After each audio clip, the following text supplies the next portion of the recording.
Ian.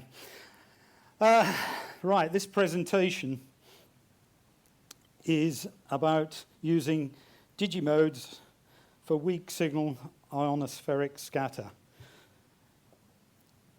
with the goal for every day 1,500 kilometers on 2 meters. That's the goal, anyway. The presentation, right, is going to be based on observation, me sitting at my radio. It's not on my total fundamental understanding of the process of the ionosphere, scatter, and all the mechanisms involved. So if you could bear that in mind when you start firing questions at me at the end, if you're still here, that is. Okay? If I knew all the answers, I'd probably be on 240 gigs by now and somewhere else, but there we go. I think you could call this a work in progress. Right. Space? Yeah, okay. Sum up my philosophy, both as a youngster and now as a grumpy old git. If it wasn't in the noise, I didn't work it. And so I do apologise to those G stations that come on the first Tuesday of the month, and to PDs as well. But that's the way it is.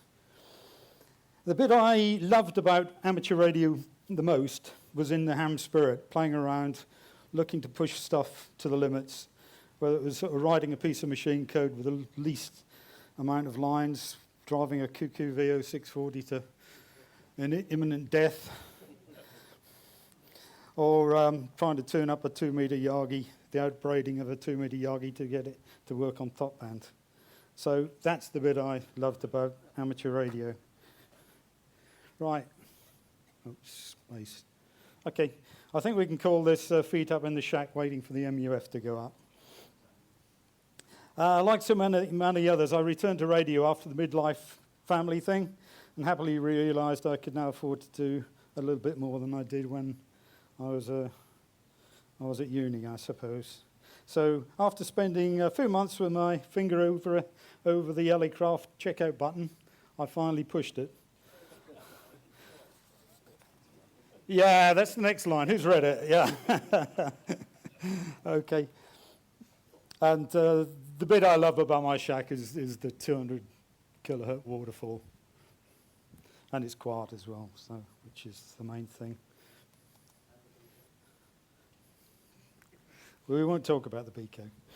I started on with 1 9-element LFA at 18 meters. I ended up with 4. Removed the Pawsey stubs, ferrite core balance, and a far larger spacing than recommended by, sorry Justin, yeah, never mind. Even the phasing lines got changed from Eco 10 to Eco 15 just to save a 0.1 of a dB. But the most effort went into reducing the shack noise and the house QRM. Pulling the backs off brand new monitors and filling them with adhesive copper tape. For £2.50, that saved about 2 dBs in noise, as opposed to 600-700 quid for a couple of new antennas. Right. My QTH is on the east coast, Norfolk, and just a few kilometres from the North Sea. The sand dunes are the biggest obstacles. So this is my takeoff, generally from the north around to the southeast. 80-foot Versatile increased this distance, and I would say yes, I can notice the difference. Well, after spending a load of money on it, I've got to say it. Right, this is heywhatsthat.com, great site. Put your antenna in. Lower at 10 feet, try again, and see the difference. Really useful tool. Right, anyway, my other philosophy is, what's the point of having a great site if you put a crap system on the end of it? So I spend a lot of time trying to get the whole system as good as I could. So you have to make good. You have to make the most of the assets you've got. And obviously this takeoff in those directions was one of them. Right, After getting into media scatter, I started noticing that very occasionally, on FSK 441, I could see shading on the waterfall. Sometimes for large parts of the period, sometimes with QSB. These signals were generally not strong enough to decode, so the thinking went along the lines, this is not MS, it's not Tropo, because Mr. Hepburn sees it isn't, but I can see it, so we need to decode it. As you can see, we've got some MS, and we've got this shading. This is quite strong shading on this one, but I put it on so you can sort of see the sort of thing I was looking at.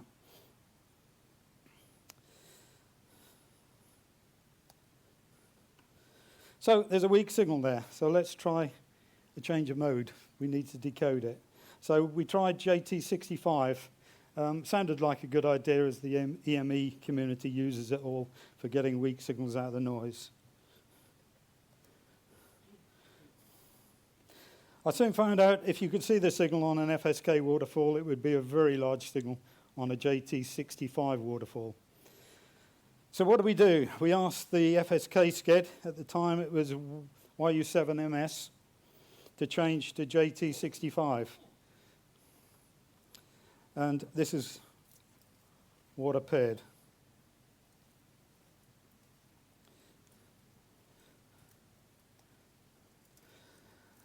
As you can imagine, I started looking very closely at the FSK waterfalls. And on further MS SCEDs for the telltale signs for this new to me propagation that I hadn't seen before. It didn't turn up too often, but occasionally it did. And it was enough to get the ham spirit out of the box again. But I found it was surprisingly difficult. One of the main problems I had was convincing people that to change from SFSK back to JT65. But a few did. Right, okay, I skipped a slide there. Moving on from these QSOs, I soon realised that if 1,500 kilometres QSOs could happen, very occasionally at these sort of strengths, which that waterfall was probably CW almost copy, then there must be weaker signals present that we can't see on these waterfalls. In other words, YU7MS could be another 10 or maybe even 15 dBs weaker and still be within the range of JT65. So I started a regular QSO with Lassie, OK6 KTL, and he's between 1,500 and 1,600 kilometres away. One of those, he was very happy to switch modes and try. So some luck kicked in. As you can see, Lassie's got more than a few kilos of aluminium up there. The path seemed ideal as it gave us both a nice sea takeoff and both from our lowest noise QTFs. So there wasn't much in the way over this sort of 15 plus 100 kilometres. So, and it also gave us the challenge of being outside of the normal Tropo range, well, for most of the time.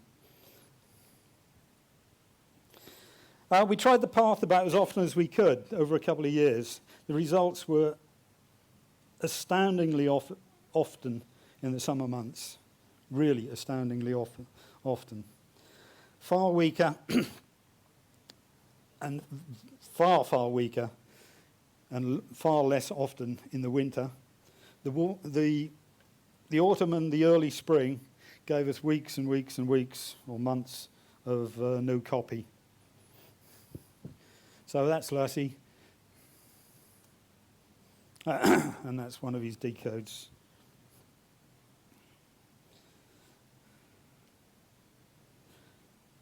The best times of day were between about 10 to 5 in the afternoon, but this varied greatly from day to day. Sometimes early morning, some to early evening. And this is IK0 IXO, way the other side of the Alps. This is sort of in sort of the late evening, and really all you can see on there is MS. There is some, if you look, you could possibly think there might be a few little tiny traces, background traces, but really nothing. This is him. I can't remember, I think it was earlier in the day.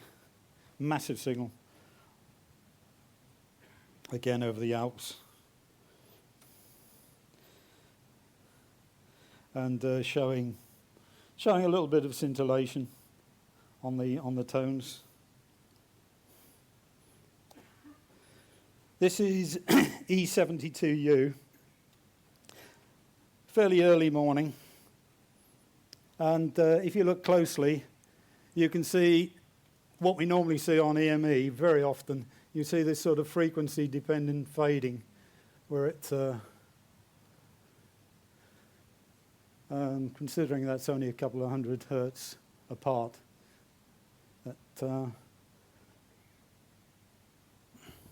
that's what. Hang on, I lost my point now. Right. Usually the QSB can be a few seconds, 10 seconds to several periods.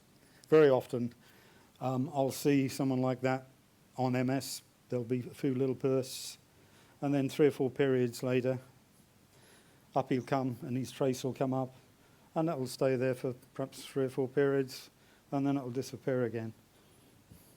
So after many QSOs, we found that the right time of year and day I could complete QSOs with Lassie in the region of 80% of the time.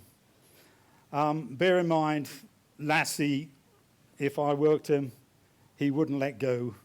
We would be there for the duration.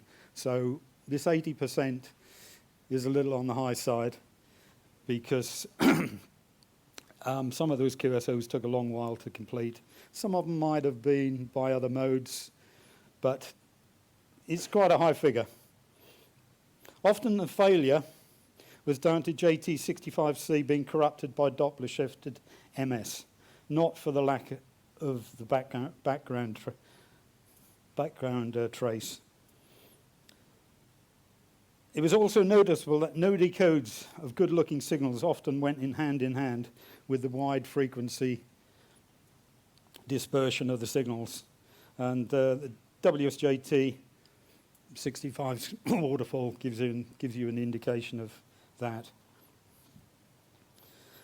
It had been suggested that the propagation was micrometeorites, but that didn't work out because what we were seeing was very seasonal and day-to-day, day-to-night differences. So that didn't run. Also, the distances didn't add up for MS. So MS is 100, 110, 115, 120, up to 120 kilometers. These were showing distances of up to about 1,800 kilometers, and basically no copy over that sort of distance. If you if you look at the traces, you'll see MS bursts popping up, and some of the decodes, are helped by MS, but more are hindered with the Doppler shift, as it seems to confuse the JT65, because it moves the tones outside of the parameters of the software, which please don't ask me about because I haven't read about it. I'm not an expert on JT65. This was confirmed by trying the narrower JT65A and the JT65B, and that ended up giving far less decodes than the C. Ionoscatter. So what is a signal? Right, ionospheric scatter fits the bill. The known height for the ionoscatter is sort of 70, 90 kilometers up, which fits the distances we were seeing, which was sort of 1,000, 1,750 kilometres or so. The signals also showed a peak at Lassie at about 1,500 kilometres, and it seemed to roll off a little bit when we got to OH7 LA, who's somewhat over 1,700 kilometres. We could work him occasionally, but not so often. The scintillation on the signals, which is seen, seems to be in line with that expected from the lower part of the ionosphere.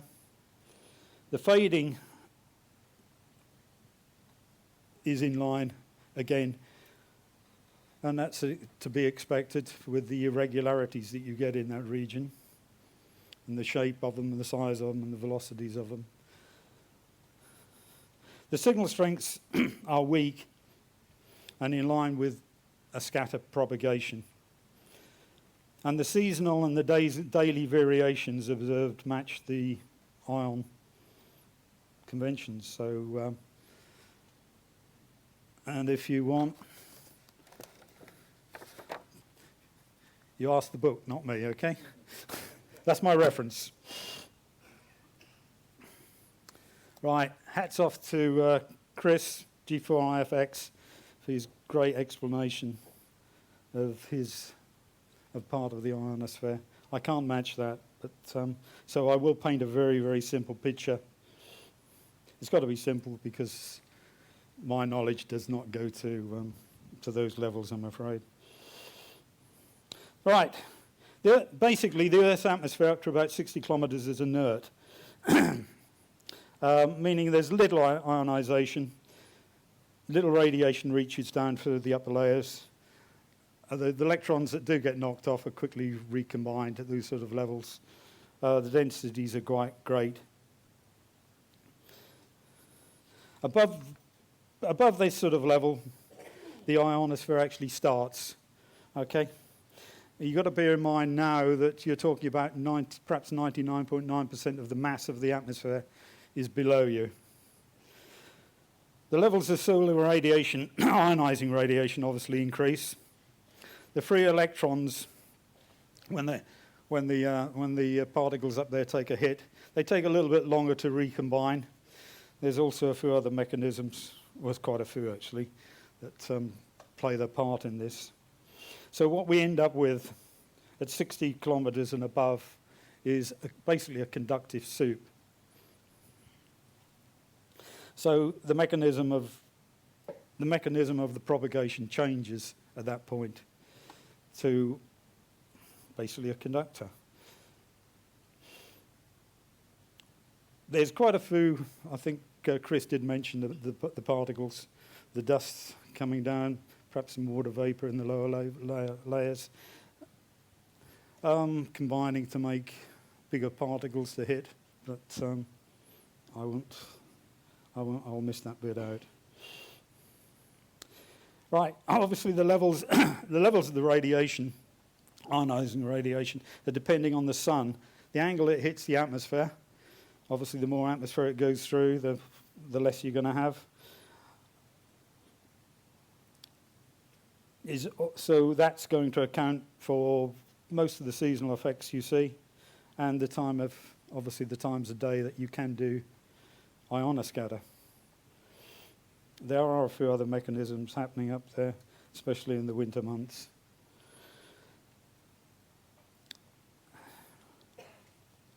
Right, okay, so above this level, obviously you get the E layer with a different set of propagation. You get the Aurora's media scatter and the crazy E season.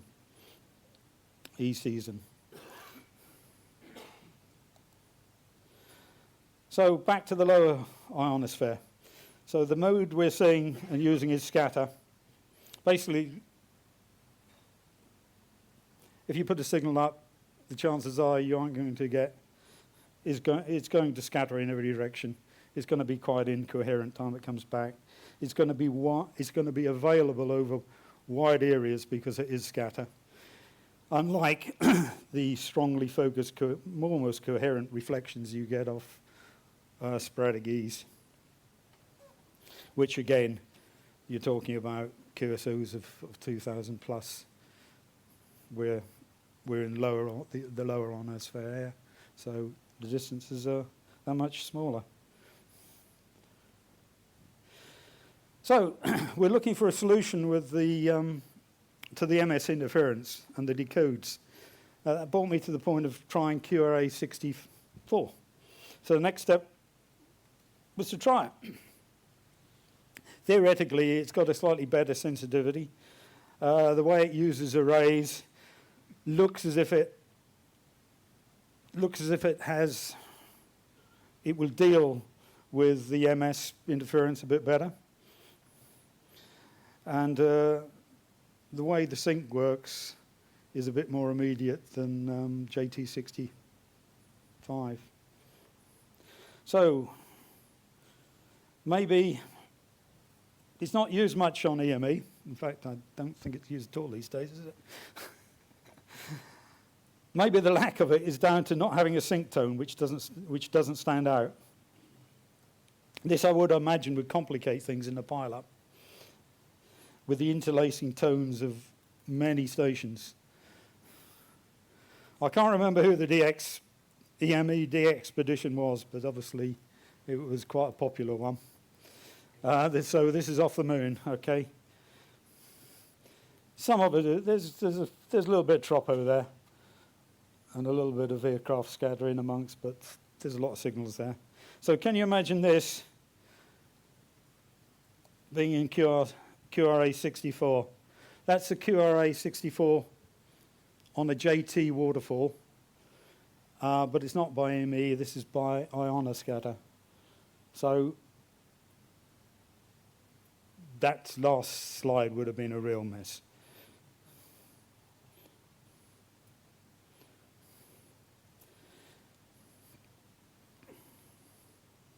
So after trying for about 20 minutes with Mario, I3MEK, on JT65, we switched to QRA64C and instantly got 3 nice decodes. Well, there was more decodes after this. But that was with 20 minutes with nothing from Mario. And this is immediately after. And so we completed in minimum periods. And you've also got to bear in mind that QRA64 doesn't have the shorthand decodes that JT has. Therefore, it has to decode the end messages and the 73s and everything else as well. Right, this is QRA64C. These show that there is going to be a sync somewhere on there. These show there's a little bit of meteor activity, nothing that would register on a FSK or decode off an FSK waterfall. So I don't know if you can see the signal in here, but this is the decode we got off it.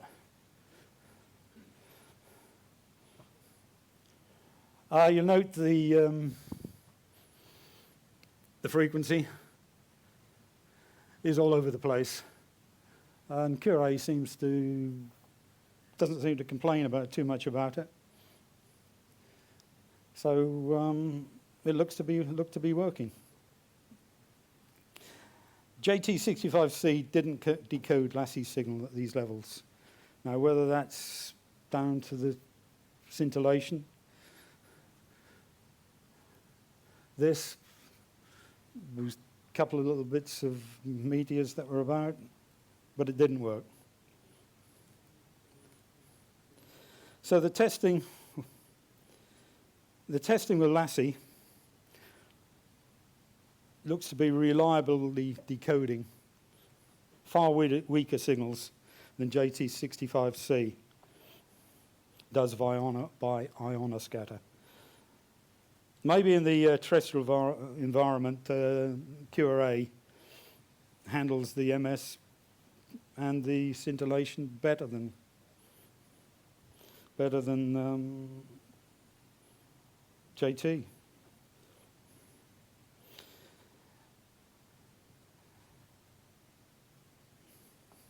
How we do for time, John? Oh, we've got lots. Lots. The fills have been up for years.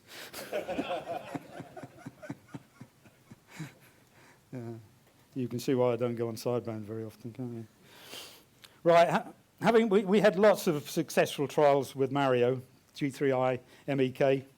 He's behind the Alps, it's just over 1,000 kilometres, tucked down behind the Alps. There is some question about the mode of propagation, whether it's knife edge, intertropo, straightforward iono, probably a mixture of the both. Frequently, IK0IXO, further back, was often very stronger than Mario. And he was my first random QRA 64C QSO, actually, because I thought, what's that? That's big. And but whatever the mode of propagation in that case, the main thing was the ability to work the stations far outside the reach of normal expectations.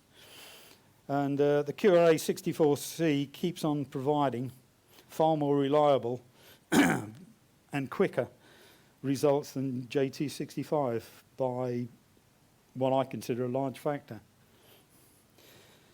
It was quite interesting. I'm afraid I haven't got the slides, but it was quite interesting that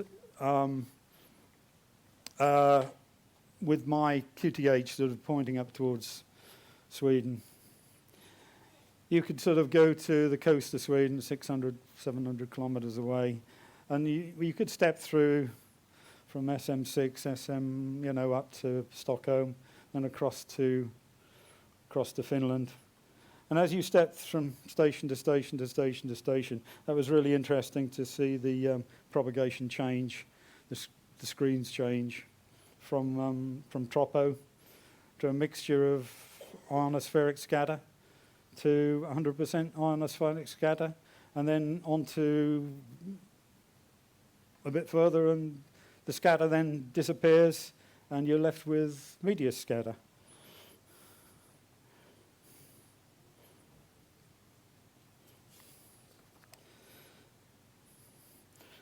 Unfortunately, a path's MUF, from what I can see, has no bearing on whether there's ionoscatter there or not. I can see no correlation. I've got no way of predicting it. The only way I suggest is that you go on in the summer months, you go on during the day, and you find someone 1,500 kilometres away and try it. If anybody can give me any ideas of how to predict it, I'll be very interested to know. Right. Okay. So if you're interested on what is going on up there, one of the nicest resources we actually have got is in France. We've got basically the French, for some reason, they want to know what bits of space junk are flying over them. So they've got quite a powerful radar system. So if you go on 143.05 megs, point your aerial down that way, this is what you can see. You'll see quite a lot of scintillation of the signal, quite a few aircraft scatter, and this proves it works, because if you look across here, you can see a satellite going past.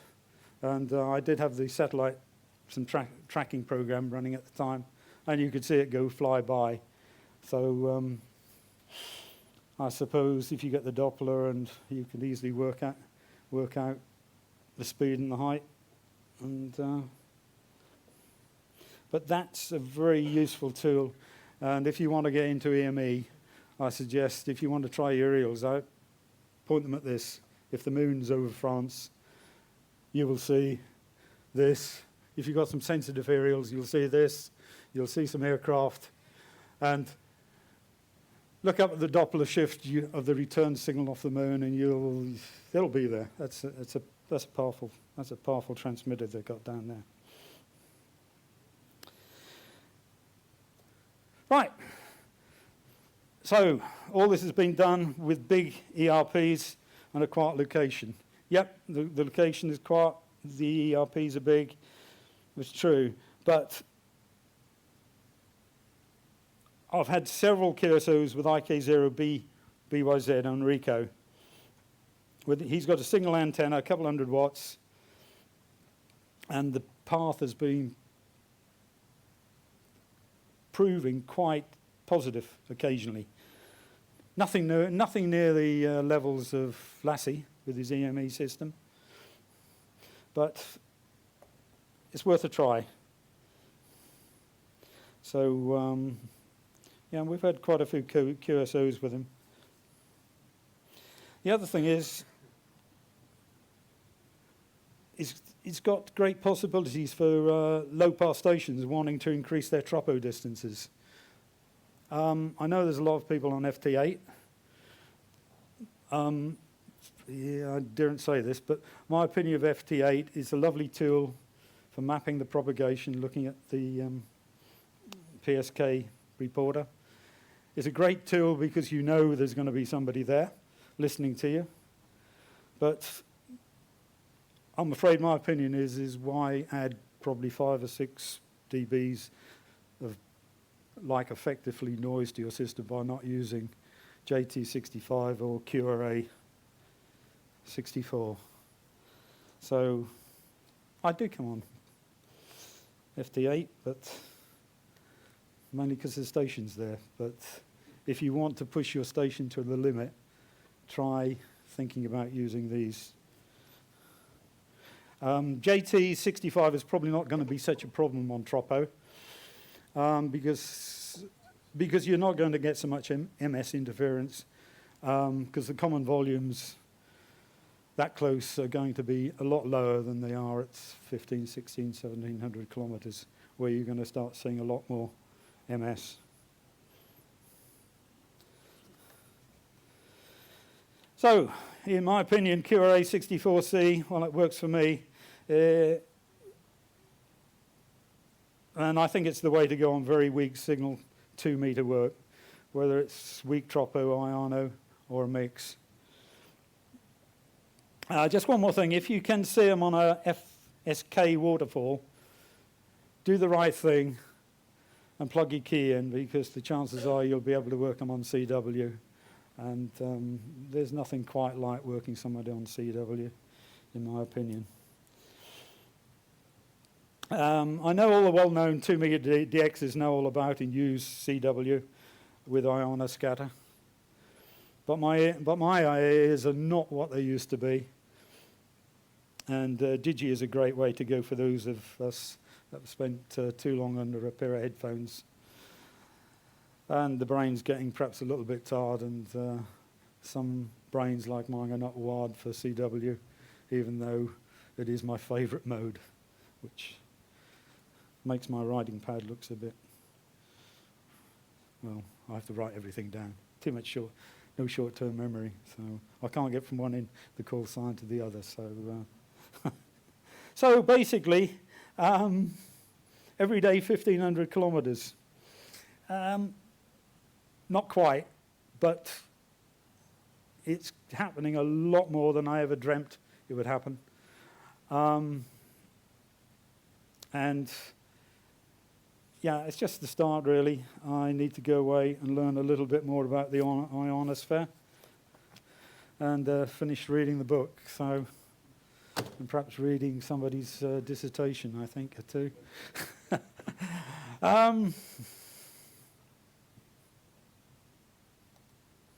Right, I've just got to thank Lassie, OK6 KTL. We've spent a lot of time talking to one another, and obviously a lot of time away from our wives on digi modes, trying to pull our signals out of the noise. Mario I3MEK, again, he's been a great help down there. Also, Graham, G4DML, who sort of talked me into this. And I'm going to have to mention him, sorry. John, G4SWX, as well, for pushing me totally in the wrong direction. Fellow JO02ers, so it's getting quite a busy square out there.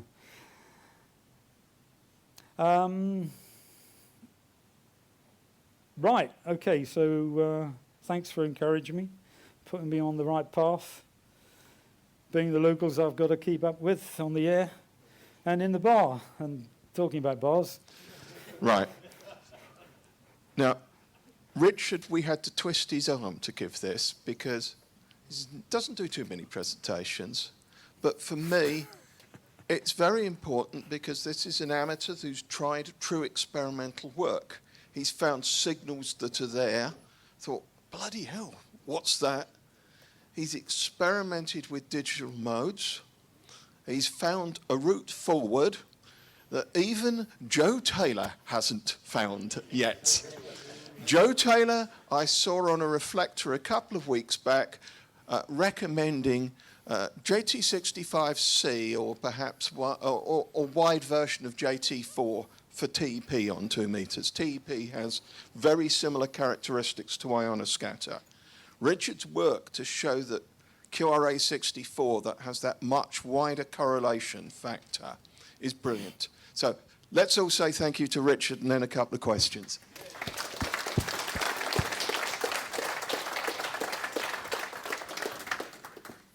Sorry. I'll teach you. Very nice talk. Thanks very much. Colin Smithers, G4CWH.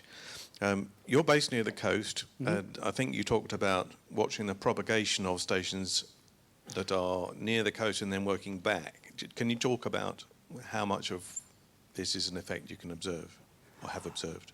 One of the things I did notice that brought me into this was working SM stations. Because I was working them on FSK, and they are sort of 1,200 kilometers, 1,000 kilometers away. And, you know, I started getting the shading, and I went on KST, and I would say to them, look, mate, can we change modes? I can see you. You know, this is ridiculous while we're wasting our time on media scatter. We can see you've got either a tropo signal or you've got something else. I didn't know what it was at that stage. I wasn't sure that it was Ionoscatter. And that's the route that I took. I'm going to say I was finding that I was working fairly local SMs and on MS, and they were turning up on Tropo, on the FSK waterfall. So we just switched nodes, and then I'd get a call on KST, somebody else perhaps 200 kilometers further on, you know, up at sort of 1,100 kilometers would be seeing me. It makes very little difference whether you're near the coast or not, because remember, right at the beginning of Richard's talk, he showed a YU station, and there ain't a lot of water in this direction. I have another question from Andy. It's a comment, not a question, really. You mentioned that the EMI community don't use QRA64, clearly at 2 meters, I assume. They've embraced it completely at 10 gigahertz. Yeah. There is no JT65 there at all now. Oh, yeah, absolutely. And 10 gigas, of course, EMI scatters quite considerable. I've got a dish in my garden. Okay, so... But it's not working yet. Work in progress, like the rest of it. Yeah, very true. It's almost a preamble. I'll take another question, but tomorrow, immediately before lunch, I have a talk from Neil Smith, G4DBN, who's talking about I can hear it, but why won't it decode? And he talks about which is the right mode for the right propagation. with this, I think Richard has stumbled that QRA64 is very good at low VHF and the C version. We've got time for one more talk. Question, who's going to... Right. You mentioned the C path is not that important. Yep. How come you can do it and other people can't? Is it the low noise? I've between Somebody that's going to answer that. oh goody. Well, G4DML, Graham. Well, I don't have a CPath, and I can do it. So I just think it's not many people try it. Not enough people try. I've worked Lassie. I haven't got as good a QTH as Richard, but and in fact, John knows my QTH is pretty naff in that direction, actually. But I can get a 70% success rate with Lassie. And OH4 KTL, OH4, what's LA. it? LA. On about a 30% success rate with OH4 LA. So, and I3 MEK about the same. So you just got to try it. It works. It does. I think what my location does give is, you know, the antennas can see a lot of the sea, so I'm getting into some nice ground gain really, because and then I'm seeing stations at perhaps 1,000 kilometres, perhaps it's tropo, and then the station 200 or 300 kilometres further back is going to say, hang on a minute, I can see you. Now that might well be a mix of Ionoscatter and tropo. Hello? I've gone.